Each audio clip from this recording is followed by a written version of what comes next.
శ్రీ సాయినాథాయ నమః. శ్రీ సాయి సచ్చరిత్రము 43-44 అధ్యాయములు. బాబా సమాధి చెందుట.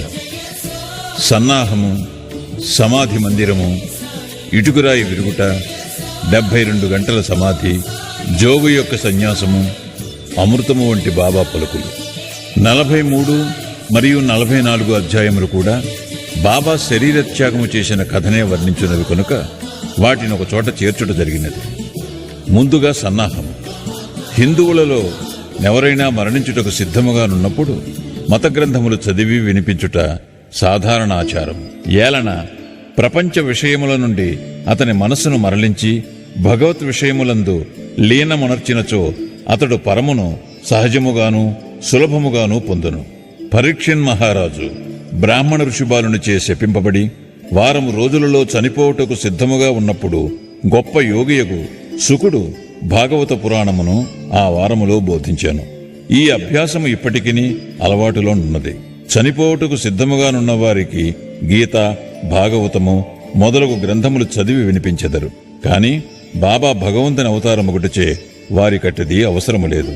కాని బాబా ఇతరులకు ఆదర్శముగా నుండుటకు ఈ అలవాటును పాటించేది. త్వరలోనే దేహత్యాగము చేయనున్నామని తెలియగానే వారు వజేయను నాతని పిలిచి రామ విజయమును గ్రంథమును పారాయణ చేయమనిరి. అతడు వారములో గ్రంథమును ఒకసారి పఠించాను. తిరిగి దానిని చదువుమని బాబా ఆజ్ఞాపించగా అతడు రాత్రింబవళ్లు దానిని చదివి 3 దినములలో 2వ పారాయణము పూర్తి చేశాను. ఈ విధముగా 11 దినములు గడిచాను. అతడు తిరిగి 3 రోజులు చదివి అలసిపోయాను. బాబా అతనికి సెలవిచ్చి పొమ్మనెను. బాబా నెమ్మదిగా నుండి ఆత్మానుసంధానములో మునిగి చివరి క్షణముకై ఎదురు చూచుచుండెరి. 2-3 దినములు ముందు నుండి బాబా గ్రామము బయటకు పోవుట, భిక్షాటనము చేయుట మొదలుగునవి మాని మసీదులో కూర్చుండెరి. చివరి వరకు బాబా చైతన్యముతో నుండి అందరికీ ధైర్యముగా నుండుడని సలహా ఇచ్చిరి. వారెప్పుడు పోయేదరో ఎవరికీ తెలియనేయలేదు. ప్రతిదినము కాకాసాహెబ్ దీక్షిత్, శ్రీమాన్ బూటీయు వారితో కలిసి మసీదులో భోజనము చేయుచుండెడివారు. ఆనాడు అనగా 1918 అక్టోబర్ 15వ తారీఖు హారతి పిమ్మట వారిని వారి వారి బసలకు పోయి భోజనము చేయమనిరి. అయినను లక్ష్మీబాయి సిందే, బాగోజీ సిందే, బయాజీ, లక్ష్మణ్ బాలా సింపి, నానాసాహెబ్ నిమోన్కర్ అక్కడనే యుండిరి. దిగువ మెట్ల మీద శ్యామ కూర్చుని యుండెను. లక్ష్మీబాయి సిందేకు 9 రూపాయలను దానము చేసిన పిమ్మట బాబా తనకా స్థలము బాగా లేదనియు అందుచేత తనను రాతితో కట్టిన బూటీ మేడలోనికి తీసుకుని పోయిన అతడ బాగుగా నుండుననియు చెప్పాను. ఈ తుది పలుకులాడుచు బాబా బయాజీ తాత్యాకోతేపై ఉరిగి ప్రాణములు విడిచెను. బాగోజీ దీనిని కనిపెట్టి దిగువ కూర్చునియున్న నానాసాహెబ్ నిమోన్కర్కు ఈ సంగతి చెప్పాను. నానాసాహెబ్ నీళ్లు తెచ్చి బాబా నోటిలో పోశాను. అవి బయటికి వచ్చాను. అతడు బిగ్గరగా ఓ దేవా అని అరిచాను. అంతలో బాబా కండ్లు తెరిచి మెల్లగా అనెను. బాబా తన భౌతిక శరీరమును విడిచిపెట్టెనని తేలిపోయాను. బాబా సమాధి చెందెనను సంగతి సిరిడీ గ్రామములో కార్చిచ్చువలే వ్యాపించాను. ప్రజలందరూ, స్త్రీలు, పురుషులు, బిడ్డలు మసీదుకు పోయి ఏడ్వసాగిరి.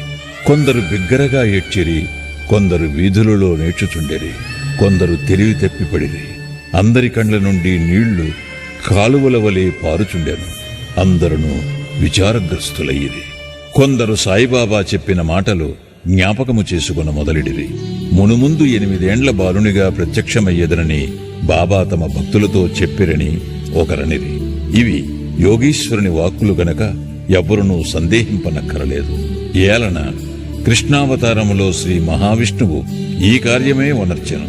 సుందర శరీరముతో ఆయుధములు గల చతుర్భుజములతో శ్రీకృష్ణుడు దేవకీదేవికి కారాగారమున 8 ఏండ్ల బాలుడుగానే ప్రత్యక్షమయ్యను. ఆ అవతారమున శ్రీకృష్ణుడు భూమి భారము తగ్గించెను. ఈ సాయిబాబా అవతారము భక్తులను ధరించుటకై వచ్చినది కనుక సంశయింప కారణమేమున్నది? యోగుల జాడలు అగమ్యగోచరములు. సాయిబాబాకు తమ భక్తులతోడి సంబంధము ఈ యొక్క జన్మతోడిదే కాదు, అది కడచిన 72 జన్మల సంబంధము. ఇట్టి ప్రేమబంధములు కలిగించిన సాయిబాబా మహారాజు ఎచ్చటికో పర్యటనకై పోయినట్లు అనిపించుట వలన వారు శీఘ్రముగానే తిరిగి ఉత్తురను దృఢ విశ్వాసము భక్తులకు కలదు.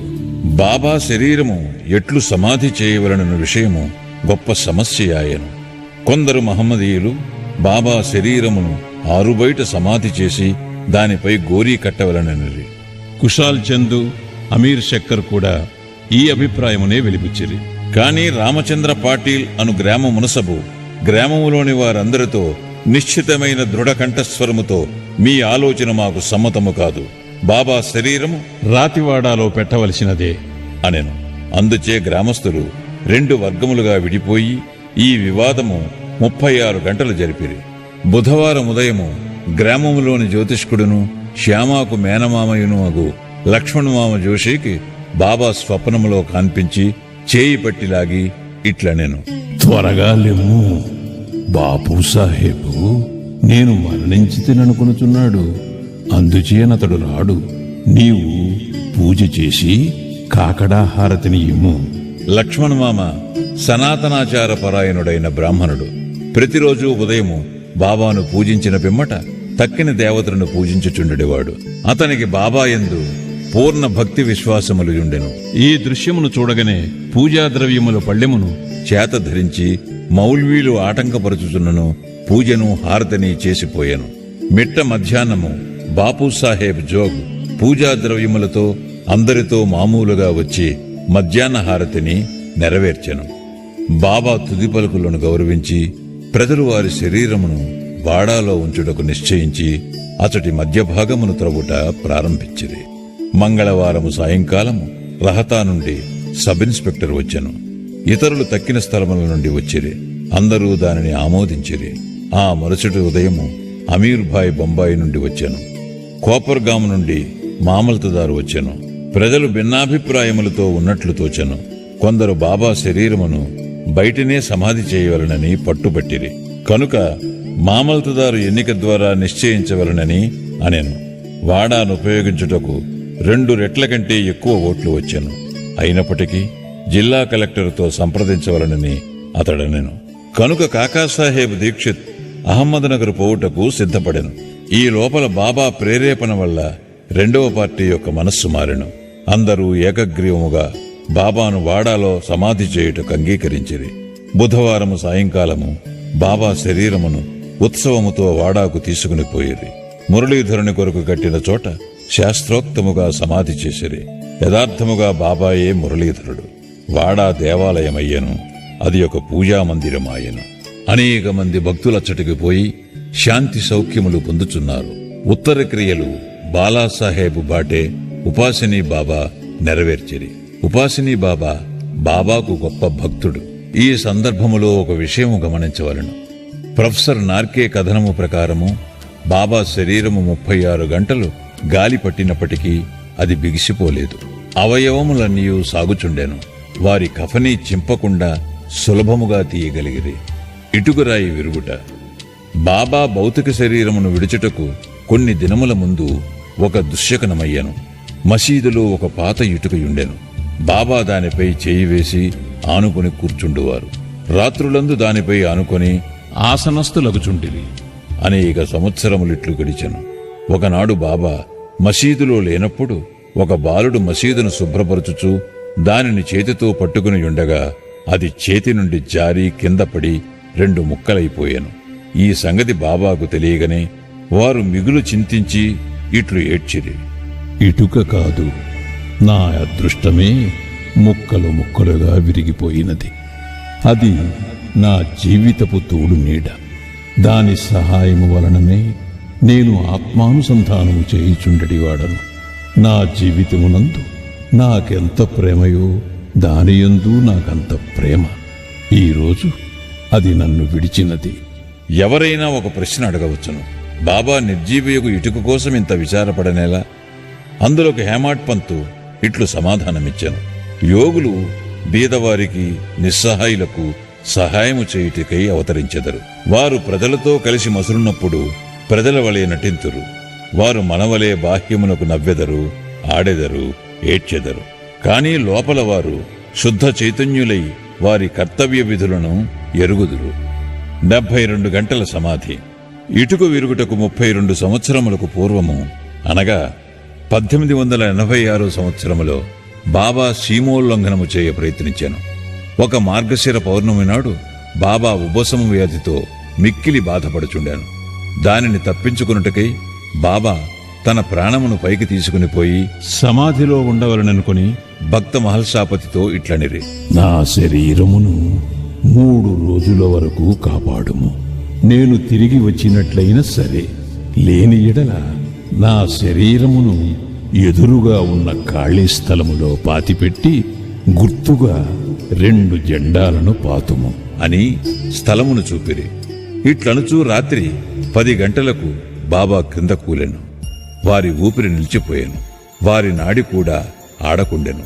శరీరములో నుండి ప్రాణము పోయినట్లుండెను. ఊరి వారందరూ అచ్చట చేరి న్యాయ విచారణ చేసి బాబా చూపిన స్థలములో సమాధి చేయుటకు నిశ్చయించిరి. కాని మహల్సాపతి అడ్డగించెను. తన ఒడిలో బాబా శరీరమునుంచుకొని 3 రోజులట్లే కాపాడుచూ కూర్చుండెను. 3 దినముల పిమ్మట తెల్లవారుజామున 3 గంటలకు బాబా శరీరములో ప్రాణమున్నట్లు కనిపించెను. ఊపిరి ఆడ ఆరంభించెను. కడుపు కదలెను. కండ్లు తెరచెను. కాళ్ళు చేతులు సాగదీచు బాబా లేచెను.